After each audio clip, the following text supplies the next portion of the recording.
So I have a message for my fellow plutocrats and zillionaires, and for anyone who lives in a gated bubble world. Wake up. Wake up. It cannot last. Because if we do not do something to fix the glaring economic inequities in our society, the pitchforks will come for us. For no free and open society can long sustain this kind of rising economic inequality. It has never happened. There are no examples. You show me a highly unequal society and I will show you a police state or an uprising. The pitchforks will come for us if we do not address this. It's not a matter of if, it's when. And it will be terrible when they come for everyone, but particularly for people like us plutocrats. I know I must sound like some liberal do-gooder. I'm not. I'm not making a moral argument that economic inequality is wrong. What I'm arguing is that rising economic inequality is stupid and ultimately self-defeating.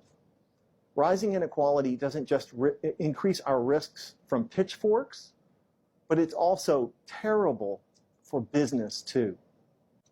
So the model for us rich guys should be Henry Ford. When Ford famously introduced the $5 day, which was twice the prevailing wage at the time, he didn't just increase the productivity of his factories, he converted exploited auto workers who were poor into a thriving middle class who could now afford to buy the products that they made.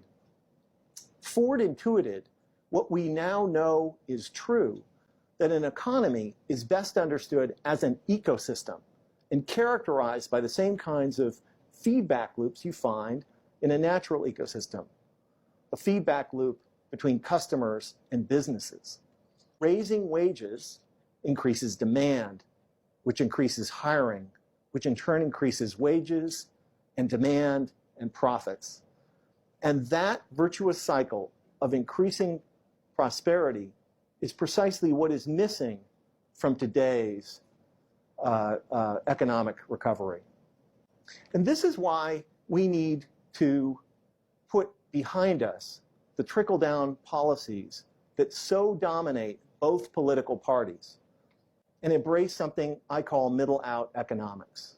Middle-out economics rejects the neoclassical economic idea that economies are efficient, linear, mechanistic, that they tend towards equilibrium and fairness, and instead embraces the 21st century idea that economies are complex, adaptive, ecosystemic, that they tend away from equilibrium and toward inequality, that they're not efficient at all, but are effective if well managed. This 21st century perspective allows you to clearly see that capitalism does not work by effectively allocating existing resources. It works by effectively creating new solutions to human problems. The genius of capitalism is that it is an evolutionary solution-finding system. It rewards people for solving other people's problems. The difference between a poor society and a rich society, obviously, is the degree to which that society has generated solutions in the form of products for its citizens. The sum of the solutions that we have in our society really is our prosperity, and this explains why companies like Google and Amazon and Microsoft and Apple and the entrepreneurs who created those companies have contributed so much to our nation's prosperity. This 21st century perspective also makes clear that what we think of as economic growth is best understood as the rate at which we solve problems.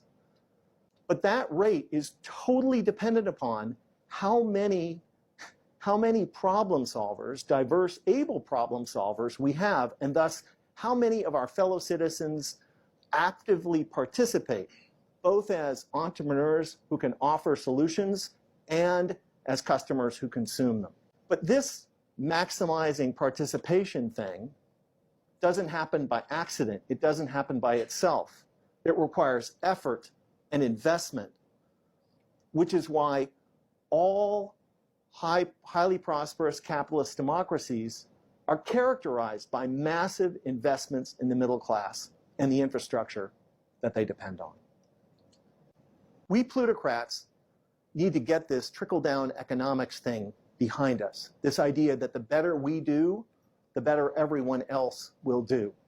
It's not true. How could it be?